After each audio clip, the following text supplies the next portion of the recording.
Good afternoon, and welcome everybody. Or as we were just saying in the video, welcome amazing people, one and all. A special shout out to those of you who are watching us on Instagram and Facebook and YouTube Live. All I can say to you guys is if you can, send us a message so you can join us on Zoom. Because afterwards, we have some time where we interact with people. We go around and people are able to share what's going on with them a little bit, and you can be part of the community. Also, Jimmy, I'm sure, covered.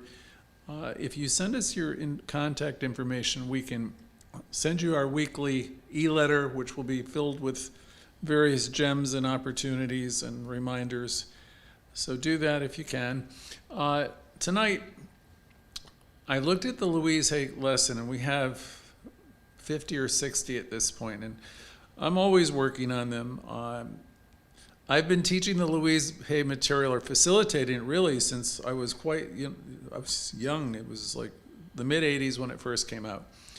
And that's when everybody was dealing with, not everybody, but there are a lot of people dealing with AIDS, and people were coming into this centers with their friends, for their friends, and our teaching and what we call the science of mind, or the kind of healing that we were teaching, was really the only game in town when there was no good medicine. Louise Hay's book has circled the globe. It's in, I don't know how many languages, but it's sold 60 million, 70 million copies by now, and over 100 million people have read it. And the thing about Louise is Louise started right here with us, learning the same material we teach every week. And it's always going to be about you and your consciousness. So we have that great book that she wrote, You Can Heal Your Life. And every Thursday night, we touch upon some aspect of healing. And so tonight's lesson is entitled Going Forward. And it involves a little bit of work, and a lot of people don't like work, but spiritual work is like any kind of work. It's you just approach it. You have an objective, and you get through it, and you just keep practicing it, and then it becomes second nature to you. So this is one of 52 lessons. I have my notes. So some of you, this practice is something you do all the time, and this class will just be a reminder. For other people, you might be very new to this, so we're gonna try to introduce you to some ideas that can help you. Your consciousness is really, you can think of your consciousness as the totality of your thoughts, your thinking, and what you're aware of. It's your conscious thinking, the stuff you're thinking throughout this afternoon or this week, and it's also the unconscious part of you that's just got a lot of old ideas. And throughout my life I've learned from everybody, right, starting with my parents, and so all of that would be part of my unconscious. And there's a whole set of things that I believe in, right? And I'm sure it's true of many of you. And then there's the stuff that I'm consciously thinking hour by hour, day by day. In totality, all that I know represents my consciousness. It's all that I know and all that I've buried. And the thing about it is the totality of my consciousness is creating my day-to-day. It's creating my life experience. So as you come into this teaching, the founder was Ernest Holmes, and he had an expression. He said, there's power that you possess for the good.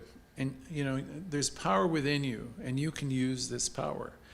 And Louise Hay would have said that in 1,000 different ways too, if you look to the beginning of her book. So all our healing, whatever it is, our relationships, our finances, our health, all of our healing is done in and with consciousness. So what's the kind of work that needs to be done?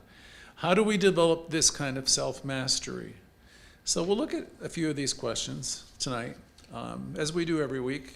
Usually we try to find a different angle on it to inspire you and to remind you. So we do our work in mind is an expression. We do our work in consciousness is another way of saying the same thing. Probably when you were a younger person, or a young person, I say a kid, when I was young, and if we believed in God of some kind, we prayed. And usually you were praying to a God that was somewhere else. And oftentimes it was a guy, and oftentimes it was in the clouds, and it could have come from any tradition. It almost doesn't matter. It was a similar theme with many religions. The God that we prayed to, if we prayed at all, was outside of us, right? And some of you might have prayed. I was a good prayer because I went to Catholic school, and we prayed every morning. We had church services every morning. And we would pray a lot, and we would hope our prayers would be answered. And I would also hope that whatever it was would fix things up for me. I would pray for certain things to happen, people to get better, and I would think that God would just do for me the things I would pray for. And I had an idea that I needed to be saved and fixed and redeemed and all the other things. And some of you may have had similar beliefs. All of us had something, I think, some notion of a higher power. It was always out there somewhere.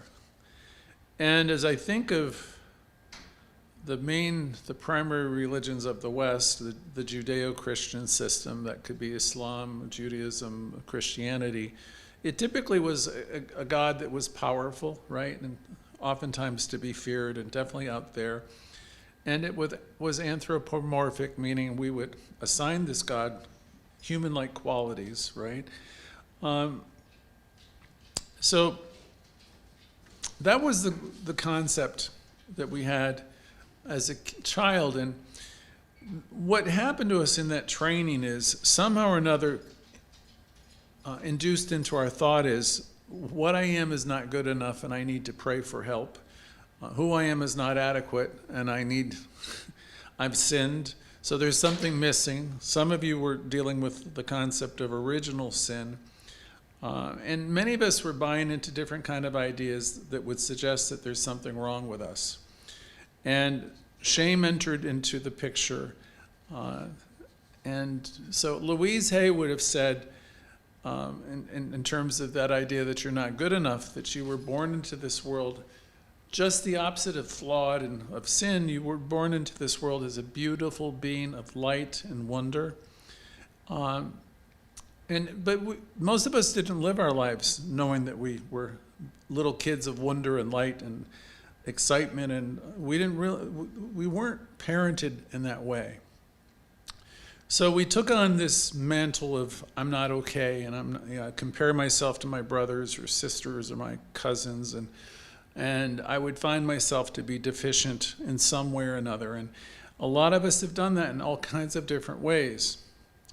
And then in our religious trainings, there was an idea that we would have to do things to make ourselves, to curry favor with this higher power, to be better, to be more worthy. And I've come to know, in our classes and in our teaching, that there is nothing I can ever do to become more worthy. So I'll say that to all of you. There's nothing you can do to become a better, more worthy person. Your worth and your value has been established since the beginning of time. You are one with the one. Whatever the Father is or whatever the creative source is, you're a part of it. And so you're really holy in that sense. I can play with that, holy you. When we say namaste, when we look at another person, we're really acknowledging that they're dealing with a spiritual being right in front of us. So I can say namaste to all of you today. And it's that part of me that's connected, that can see and acknowledge that there's beauty and there's love and there's truth and there's divinity in every single person here on this call and every person that ever listens to this call. Because we operate here in this teaching, in these self-healing classes, with the understanding that we are spiritual beings having a human experience, and we're here to learn, and we're here to grow, and we're here to heal our lives, and we're here to lift our lives up, and we're here to express ourselves in greater and greater ways. So your worth is not established by what any other person has ever said to you, not what your mother or father has said to you, not what your boss, not what your boyfriend, your girlfriend. Your worth cannot even be described. It can't be quantified. It can't be qualified. You are as God created you. In the light, in the love, in the glory was an old affirmation from a chant that I'm fond of. So what you are and who you are is beyond description. And if you can approach your life with that sense of awe, and then, if you have it for yourself, it's logical that you're going to extend that towards other people. So it's beyond anything you could ever evaluate. So we also would say you are one with the one. And so all you can ever do in your life experience is keep on waking up to the greatness, to the truth of who you are, and connect with that. We always ask, are you coming from connection? Well, that is a very good question, and it was taught to me by an excellent spiritual therapist many years ago. And she would ask all of us, are you coming from a connected place?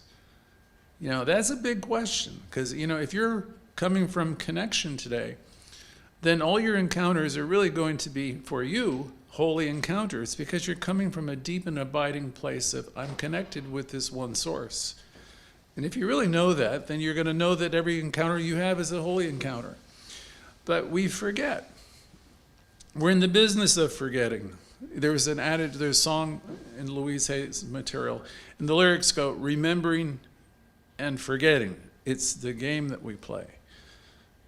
If you can wake up and find a way to connect with the idea that, spirit is all there is, and I am one with this spirit, and if you can keep that going throughout your day, then you're going to really have a lot of joy running through your consciousness, and you maintain that, So the practice is keep practicing. I am as God created me. Keep practicing that I am one with the one. When you find yourself going towards critical thinking, critical speak, comparing yourself or telling yourself you're not good enough or you're a bad person, whenever you go into that kind of negative spin, if you're in this teaching, if you're really about learning to heal your life, you're going to want to correct it. And you're not going to do it in a way that you're going to put yourself down or say, I kind of try to add some humor to that process. I'll say, oh, there you go again, Greg. You're tripping. When you're upset with people and things outside of yourself, the way to get empowered is to realize, okay, I'm creating this person to be terrible. I'm creating this situation to be impossible. In other words, I have all these beliefs. And my beliefs are really so much tied into my upbringing and the things that have happened to me. You've heard the word history. We break down his story. Well, if I have a story that people have taken advantage of me, hurt me, put me down, then I'm looking at the lens of my life is going to be colored through the perception that, something's wrong with me, people have done things to me, and then I unwittingly am living my life as a victim. And there's not a person on this call, I don't believe, or you wouldn't be here, that wants to live your life as a victim. There's absolutely no rewards that I can see in living your life as a victim, unless you really think, you get a lot of attention feeling sorry for yourself. I decided somewhere in my late 20s that wasn't any way I wanted to live. I don't want anybody's pity, and I certainly don't want anybody feeling sorry for myself. We come into this teaching where we embrace some pretty big ideas, one of which comes from the teaching itself, Ernest Holmes, where he would say, I am cause to my own experience. Now that's a huge statement. Louise Hay would say, we're each 100% responsible for everything that happens in our life. And that's really saying the same thing. But I want to make sure everybody understands, Ernest Holmes wasn't saying that you're to blame for anything. Louise Hay never said you're to blame for anything else. They're really just explaining the way it works. If I have inside of me a lot of resentments brewing and unresolved issues, and if I have a chip on my shoulder, and if I'm coming from a place of somebody done me wrong, and this is what, and you could do it all through your life. It'd be really hard for you to be in a new moment if you're carrying around all that stuff. Ernest Holmes said, his language was, people have a lot of corpses that they carry with them. Now, I've never particularly liked that image, but I understand what he was talking about. He was talking about we carry around resentments, anger, prejudice. Prejudice is simply a preconceived idea. It doesn't have anything to do with race. Prejudice, preconceived ideas. If I have a bunch of preconceived ideas about some person I'm living with, some person I'm working with, some relative, if I'm carrying that around with me hour by hour, day by day, it's virtually impossible for me to have a new moment with that person or that political party or that politician or that minister or anything else. The more interesting question always is more about what am I creating this situation to be? What's coming up for me? Because what we want to look at as metaphysicians is what belief or series of beliefs or set of ideas are we holding on to that are preventing us from being in this new holy moment. Because in this holy moment, in this now, everything good is possible. You can make a decision right here, right now to release the past and let it all go. That's why some of you are aware of, I'm kind of fond of that poem that surfaced probably a decade ago, which was attributed to Ernest Holmes, but it really wasn't written by him. But it was called She Let Go. No one was watching. One day, she just went in and no one had to prompt her, nothing had to happen, but she just made a decision. There it is, the power of decision, to let go of all that story that someone is against her and that she's disadvantaged in any way. Because to the extent that we're carrying around history, and that I would want us all to examine it, because certainly I've carried enough stuff around in my life, and I'm virtually certain everybody carries some things around. But that stuff that we carry is the stuff that is really messing us up, because we could be seeing peace. Here's another line from a great book. I could see peace instead of anything. I could see peace instead of any argument, any complaint. You have the ability to transform your entire life with consciousness. All power is yours. So the mystics have known this. The great metaphysicians have known this.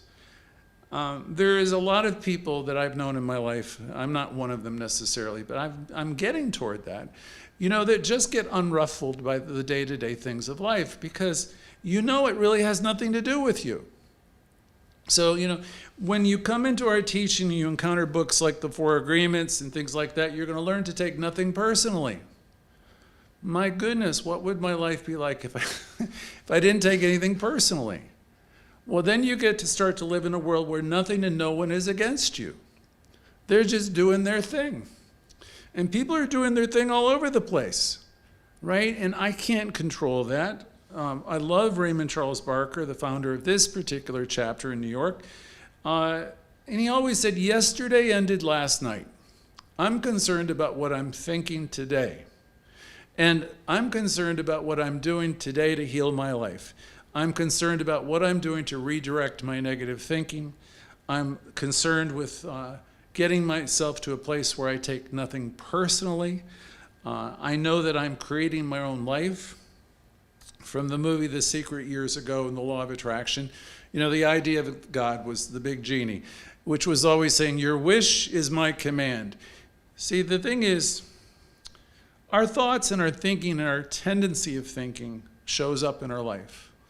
Maybe every single thought doesn't show up like immediately, but it's the tendency of our thinking that is shaping our life. Every Thursday I'll ask the group, as Jimmy already mentioned, what's it been like being you this week? And it's not because anybody's ever trying to get into your personal business. It's more that we're asking you to be mindful and to be the guardian at the gate. Notice when you're going to the negative. Notice when you're starting to put the finger out there blaming somebody. Because wherever you're making your life about somebody else and what they're doing, That's just the opposite of what a metaphysician's about.